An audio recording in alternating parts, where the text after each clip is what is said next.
Echoes of Ashanti, Golden Stool's enduring mysticism. Full as the descent of the soul. Softly, gently, the morning mist settles over the green folds of the forest. In the hush before the sun reveals its face, the world holds its breath.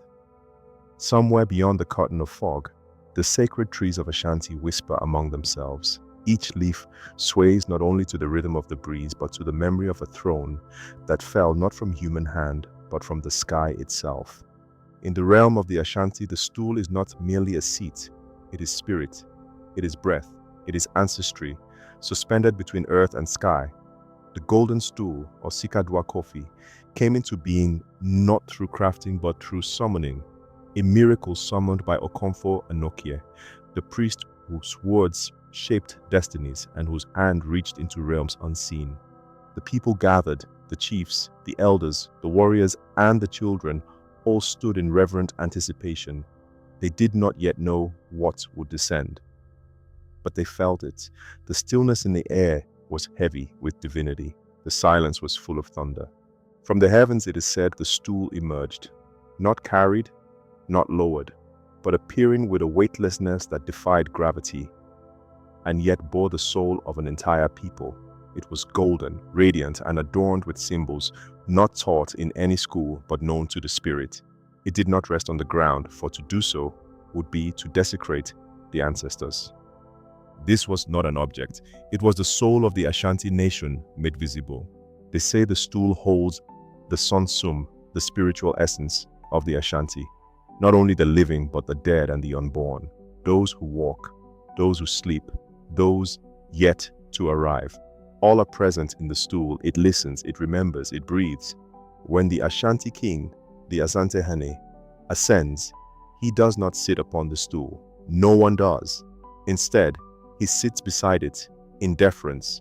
To touch it without the sacred rituals is to summon misfortune. To disrespect it is to tear at the threads of history and spirit. It is not just a symbol of authority. It is authority itself. And yet, it is quiet. It does not speak, but in its silence, it speaks louder than any decree. The stool is said to hover just above the ground, never permitted to touch the soil. Carried in state, it is wrapped in cloth and handled only by chosen custodians. Even in motion, it remains still in its essence. In the time of war, the stool was kept hidden, protected, never exposed to danger, for if it were captured or destroyed, the Ashanti people believed their soul would be lost. Battles could be lost, kings could fall, but the stool must remain untouched. Its history is marked by reverence but also by struggle. In 1900, the Golden Stool became the heart of a war, not fought for territory but for dignity. When the British colonial governor, Sir Frederick Hodgson, demanded to sit on the stool, he did not understand what he was asking. He saw gold, he saw wealth, but he did not see spirit. He did not hear the voices of the ancestors echoing within its frame. The people of Ashanti refused, not with shouting, not with fury, but with resolve. Quiet and unshakable, Ya Asantewa, the queen mother of Ejisu, rose in defiance. She stirred the hearts of warriors and reminded them of their duty to the stool, to the soul of their people. The War of the Golden Stool was not simply a military encounter.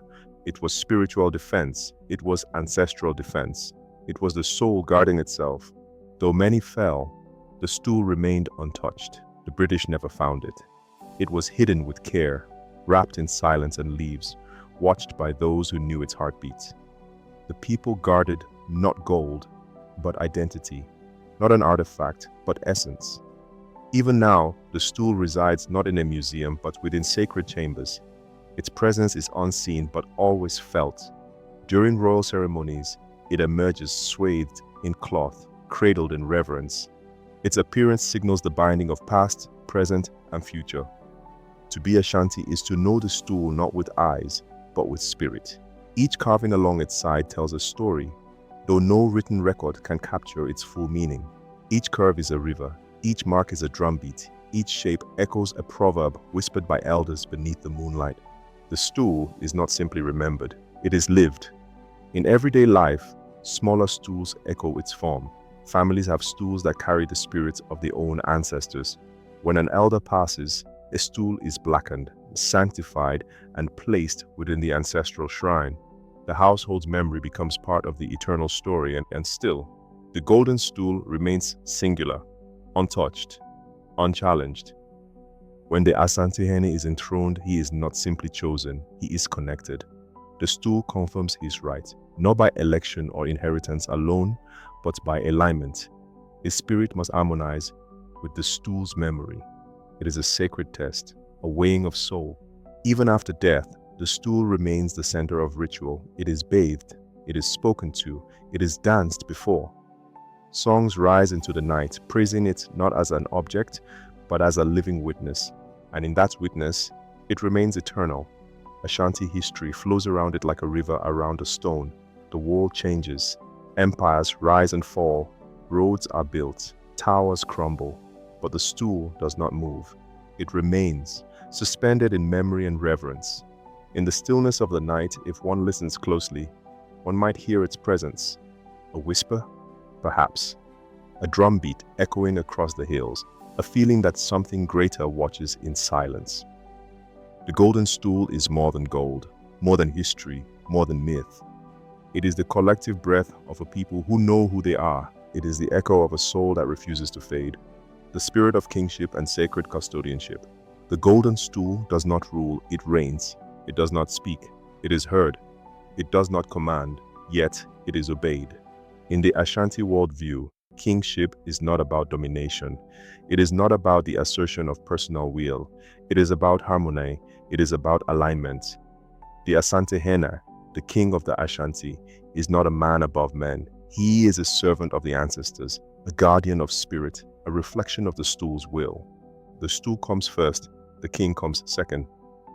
Before a man can become a Santehene, he must be weighed not only in bloodline but in character. His sunsum, his spiritual presence, must harmonize with the voice of the stool.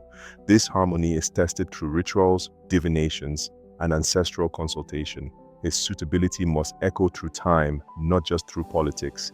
He is not crowned, he is enthroned beside the stool, and that difference changes everything. The stool is not moved. The king comes to it, he bows, he listens. He is reminded of his impermanence.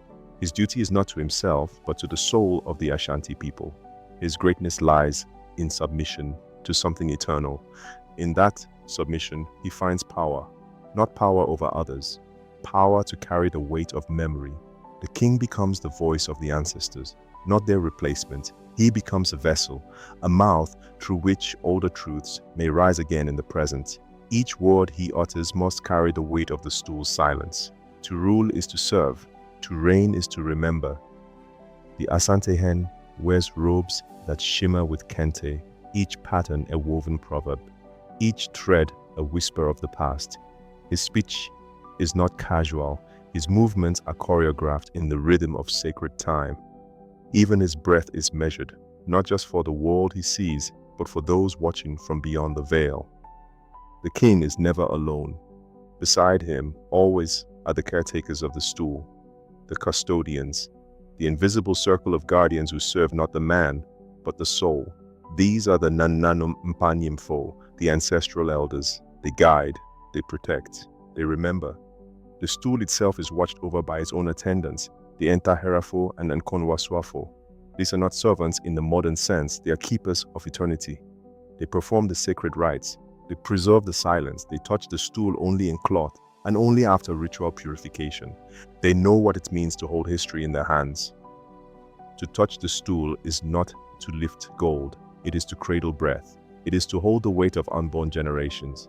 Their duty is heavy, though they move in stillness. Their voices are soft, though they carry centuries.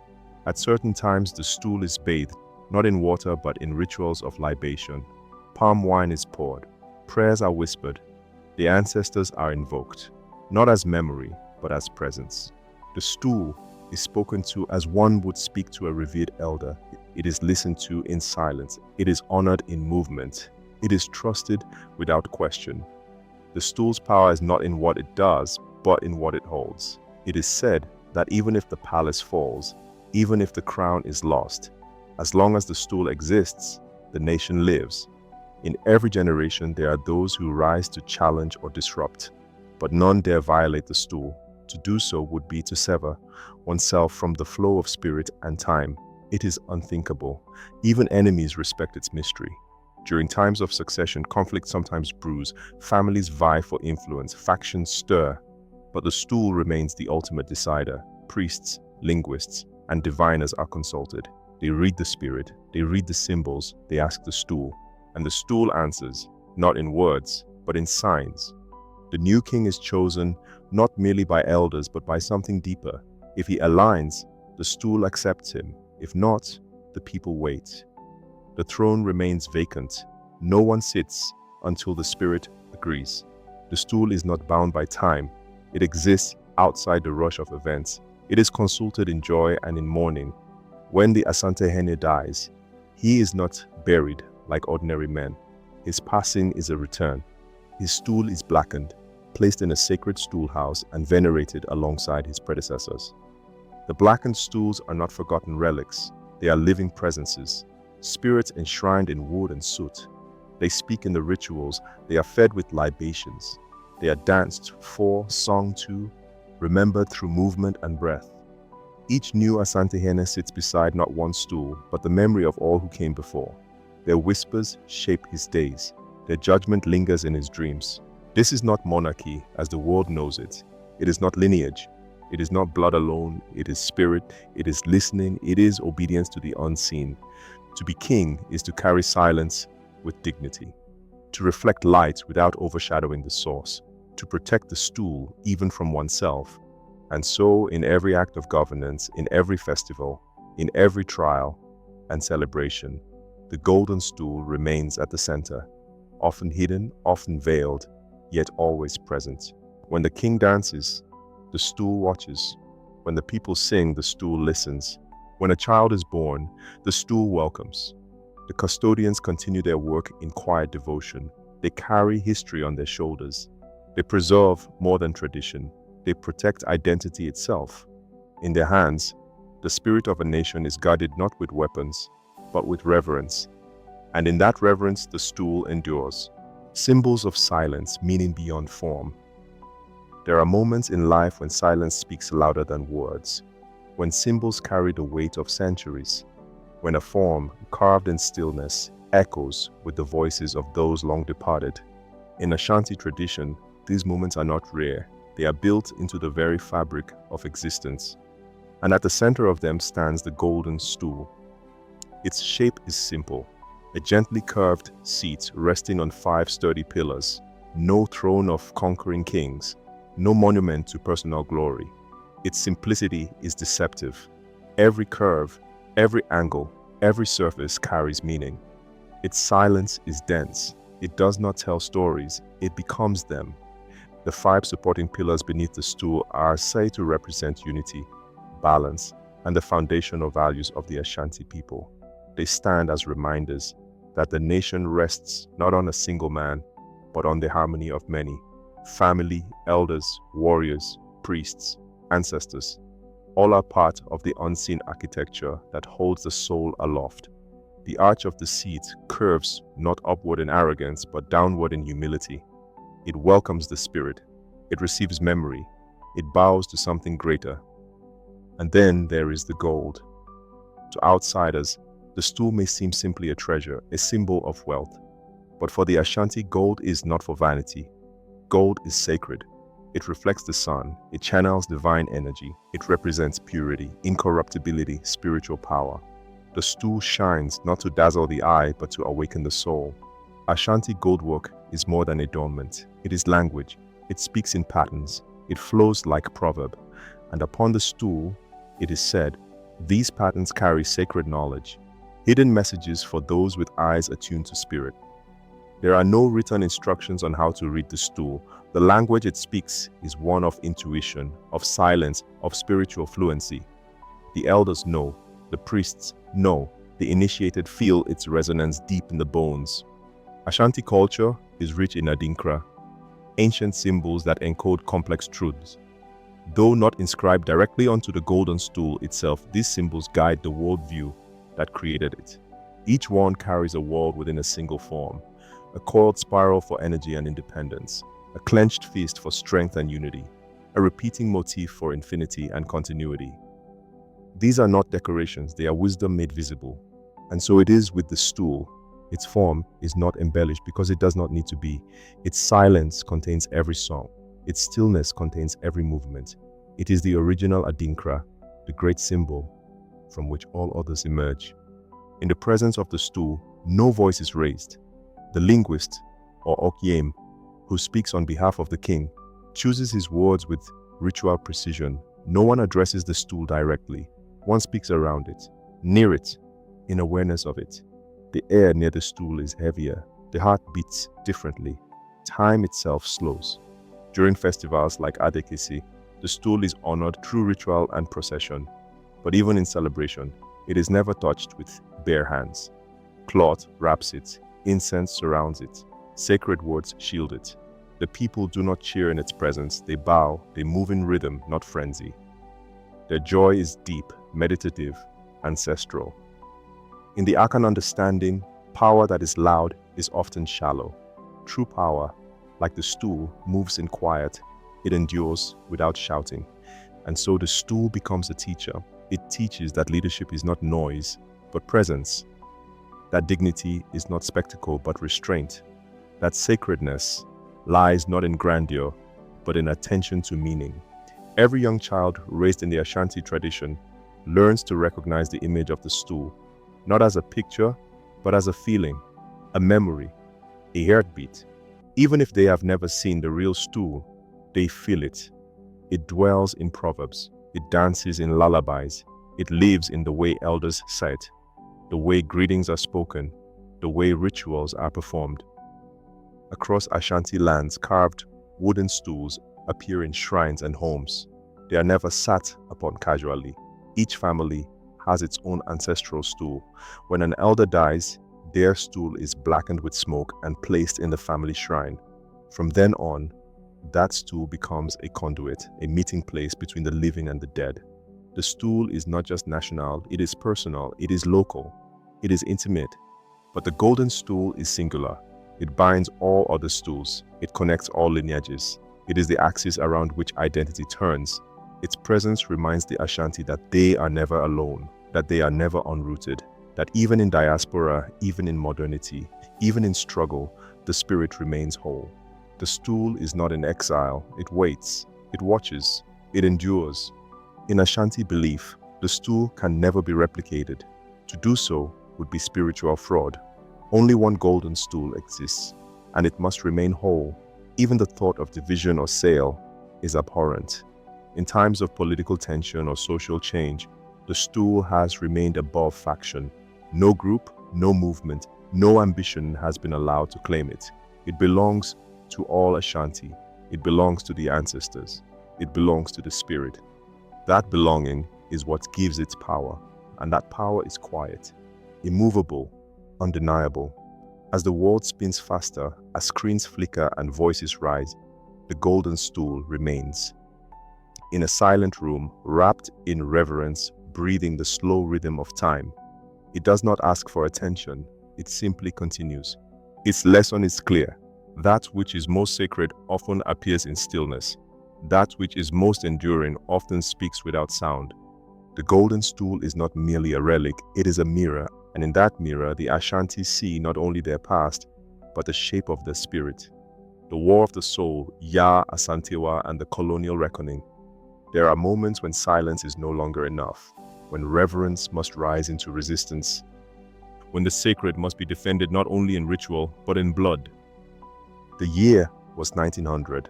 The land of Ashanti stirred beneath the weight of foreign presence. The British Empire, hungry for dominion, had spread its roots into West Africa. It had claimed coasts, charted rivers, rewritten maps with unfamiliar ink.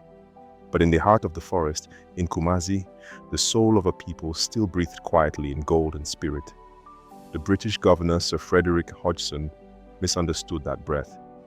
He saw the golden stool not as soul, but as symbol, not as ancestor, but as artifact. And in a single act of arrogance, he summoned defiance from the deep places of the Ashanti spirit. He demanded to sit upon the golden stool. To him, it was a royal throne. a seat of rule, a curiosity to be possessed. To the Ashanti, it was the dwelling of their soul. His request was not just offensive, it was unspeakable. The elders did not scream, the priests did not curse, the people did not riot. They waited, they watched. And then a voice rose from among them, not a chief, not a warrior, but a woman, a queen mother. Her name was Ya Asantewa, a woman of age, a matriarch, a keeper of lineage and fire. She had seen her people humiliated. She had seen their king exiled to the Seychelles. She had watched as the sacred threads of dignity were pulled by foreign hands. And now, the stool itself was threatened. In a council of chiefs too cautious to act, it was Ya Asantewa who stood. Her voice did not tremble. Her words cut through doubt, like a blade through mist. If you men will not fight, then we the women will. We will fight for the golden stool. We will fight till the last of us falls on the battlefield. It was not a cry of anger, it was a declaration of spirit. Ya Asantewa, the queen mother of Ejisu, became the soul's defender. Not by birthright, not by title, but by courage and ancestral fire. The war of the golden stool had begun. This was not a war of conquest. It was not for territory. It was not for trade. It was for the unseen, for the breath of a nation, for the stool that held memory. Ashanti warriors took to the forests. They knew the land. They knew the sacred groves. They moved like wind between trees, vanishing into green silence, striking with ancestral precision. The war was not about overwhelming force. It was about resolve. It was about not giving the soul away. The stool itself was hidden, wrapped in secrecy, moved with ritual, guarded not just by warriors but by spirit. No British officer ever saw it. No hand ever came near. The British retaliated with force, with fire, with steel. Kumasi was laid to siege. Homes were razed. Lives were lost. But the spirit of the Ashanti refused to surrender. Even in defeat, they were undefeated. Even in exile, they remained rooted. Ya Asantewa was eventually captured. She was sent into exile like the king before her. But her defiance became legend. Her voice became proverb. Her name became drumbeat. To this day, she is remembered not only as a warrior queen, but as a guardian of the sacred. She did not protect a golden object. She protected a nation's dignity. The War of the Golden Stool did not restore Ashanti independence. It did not bring back the exiled king, but it accomplished something deeper, something that colonial power could not touch. The stool remained untouched, unbroken, undefiled. The British, shaken by the resistance, never demanded to see it again. In time, they began to understand what it truly was, not a throne, not a prize, but a spirit they could never own. Ya Asantewa's legacy lives not in monuments alone, but in the silence around the stool, a silence that carries the weight of her voice, a silence that guards the threshold between reverence and resistance. Her name is now intoned alongside those of kings. Her courage is sung at festivals. Her memory lives in the hearts of girls who grow into women with fire in their breath. When Ashanti children learn of the stool, they also learn of her. When they bow in respect, they also bow to the woman who refused to let the soul be taken. She remains a part of the stool's history, not carved into its gold, but woven into its aura.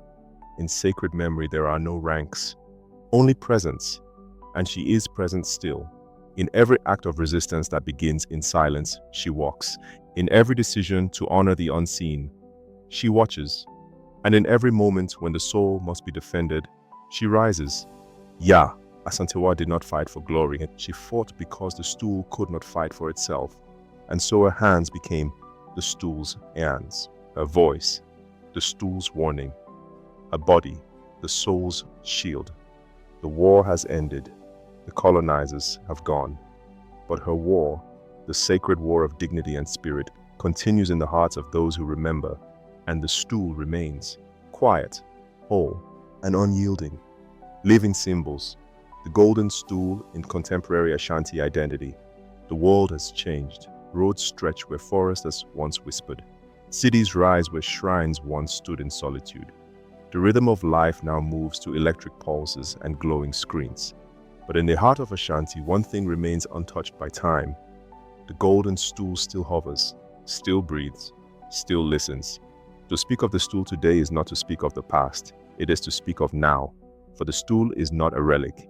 It is a living presence. It continues to shape the way the Ashanti people see themselves, the way they walk, the way they speak, the way they remember. In the city of Kumasi, life moves in 1,000 directions at once. Markets bustle, music flows through the streets, and young children run barefoot beneath the shadow of royal palaces. At the center of this life, invisible to many, is the presence of the stool. It may not be seen every day, it may not be shown to tourists, but its spirit is everywhere. It rests quietly in the sacred stool room, watched by chosen caretakers. Not displayed but kept, not guarded like treasure, but protected like memory. Its absence from public life is itself a message. Some things are not for spectacle. Ashanti tradition has always known this balance between the visible and the unseen. The stool lives in both realms. It anchors identity, it shapes ceremony, it binds the Ashanti together, whether they stand on homeland soil or walk in faraway lands. Among the diaspora, the stool is a symbol that bridges distance. For those born in Europe, in the Americas, in places where their language is not spoken, the golden stool remains a reminder.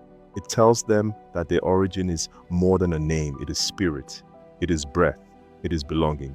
Ashanti children still learn the story of the stool's descent from the sky, not as myth, but as foundation. They learn of Okomfo Anokie, of Ya Asantewa, of kings who sat beside greatness. They learn to bow not out of habit, but out of reverence. In modern schools, the stool is taught as part of history, but in homes and shrines, it is felt as presence. It is the reason elders pour libations before meetings, the reason certain words are never spoken in haste, the reason the Asantehene, even in a world of microphones and cameras, still bows in silence before taking its place. The Asante hen remains the living connection between the people and the stool. His role has adapted to modern expectations, but his core responsibility remains the same. He is not a politician, he is a spiritual vessel, a guardian of the soul's echo. When the king walks into a room, protocol surrounds him. Drummers play rhythms that announce his presence. Linguists walk before him, speaking proverbs that honor his lineage. But behind the pageantry, the true power lies in the stool that watches silently. The king may speak to the people, he may engage with leaders, bless marriages, preside over disputes. But in all things, he remembers that the stool sits beside him, not as decoration, but as the source of his authority. Even as the Ashanti engage with the wider world through politics, commerce, science, and art, the golden stool remains the quiet root of identity. It is referenced in literature, in song, in paintings. Young artists blend its imagery into digital media. Poets echo its silence in spoken word. But always, the stool is approached with respect. It is said that even those who have left the land, who have never seen the stool, still feel its pull.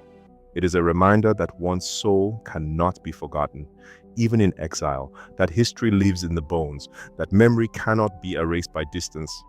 Among elders, the stool is invoked during rites of passage. When a child is born, the ancestors are called.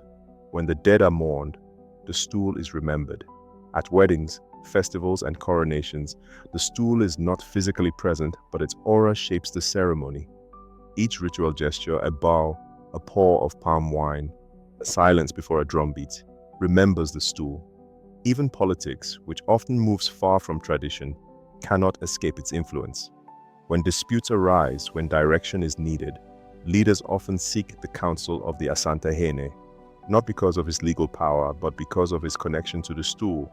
And the stool itself remains above politics, above ambition, above confusion. Its lesson is timeless. That dignity is not in wealth, but in rootedness. That power is not in noise, but in meaning. That true leadership listens before it speaks. In the digital age, symbols often lose their depth. Images are copied, distorted, and emptied of meaning. But the golden stool resists this flattening. It remains a living symbol not because it is shown, but because it is lived. It is lived in the way a boy greets his grandfather, in the way a woman pours libation at her family shrine, in the way a community gathers, not just to eat, but to remember. And so, the stool continues, not as an object, not as a museum piece, but as a spirit, a mirror, a heartbeat. It tells the Ashanti and all who listen that greatness is not measured in monuments, but in memory. That soul cannot be colonized, that the sacred, when guarded in silence, outlasts empire. The stool has no wheels, no weapons, no voice, and yet it endures. Its gold has not faded. Its presence has not waned. Its meaning has not thinned, because it was never meant to be seen. It was meant to be known. Echoes that never fade. The eternal return of the Golden Stool. There are things in this world that cannot be touched, yet touch us. The Golden Stool is one of them. Its form is rare, its presence is hidden, but its echo travels. It travels through generations, carried not by wind but by memory, through the lips of storytellers, the hands of drummers, the silence of elders. The Golden Stool returns again and again, not to dominate, but to remind. It reminds the Ashanti people that they are not adrift, that beneath every change, every challenge, every celebration, the spirit remains whole. The stool reminds them that identity is not something worn, but something inhabited. It is not worn like clothing. It is carried like breath. It reminds them that soul cannot be stolen, only forgotten, and even then, it waits patiently to be remembered. The stool never shouts, it never demands, and yet, it gathers the entire nation around it. During the Adai festivals, when the sun rises over Kumasi and the royal court assembles, there is a feeling in the air, thicker than incense, deeper than music. It is the presence of something that watches, something that listens. Though veiled, though unseen, the Golden Stool is present. It is honored through prayer, through dance, through the rhythmic pounding of the phantom from drums. It is remembered in the way the linguist bends to whisper, in the way the king pauses before he speaks, in the way the people lower their heads without command. These are not formalities, they are echoes. They are the stool returning. The Golden Stool does not fade because the Ashanti refuse to forget. Every libation poured, every proverb shared, every respectful bow is part of a sacred pattern. Each act weaves a thread into a garment of memory, and that garment is worn, not on the body, but within the soul. Children who sit at the feet of elders to hear stories of the stool do more than listen. They receive, they inherit. They are drawn into a long conversation between the living and the dead, a dialogue that requires no sound. To be Ashanti is to be a participant in that quiet dialogue. And for those far from home, for those in lands where their names are mispronounced, where their histories are reduced to margins, the stool still whispers. You are not alone. You come from silence that sings. You are the echo of something gold and unbreakable. This is the gift of the stool, that it holds not just the past, but the future, that it belongs to no moment, yet lives in every one. The world may rush forward, empires may rise and fall, technologies may glow brighter than fireflies, but the stool remains, unmoving, unyielding, unforgotten. It is not made to keep up with the world, it is made to anchor it.